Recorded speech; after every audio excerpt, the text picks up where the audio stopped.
Dieu sait que nous ne sommes pas seulement des êtres spirituels, mais également corporels.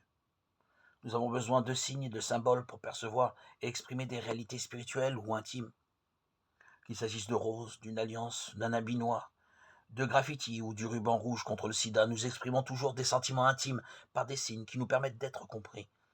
Le Dieu qui a pris chair dans notre humanité nous offre des signes humains par lesquels il vit et agit au milieu de nous. Du pain et du vin, l'eau du baptême, l'onction avec l'Esprit Saint, l'imposition des mains, notre réponse aux signes sacrés de Dieu se manifeste par des signes de respect, fléchir le genou, se lever pour entendre la proclamation de l'Évangile, s'incliner, joindre les mains. Et comme pour un mariage, nous décorons le lieu de la présence de Dieu avec ce que nous avons de plus beau. Et celui qui voudra être le premier parmi vous sera l'esclave de tous.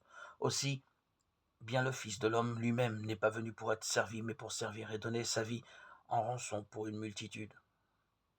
Marc 10, 44-45. Les symboles expriment en langage visible ce qui est invisible. Le langage symbolique devrait être la seule langue étrangère que chacun de nous devrait apprendre, saisir, comprendre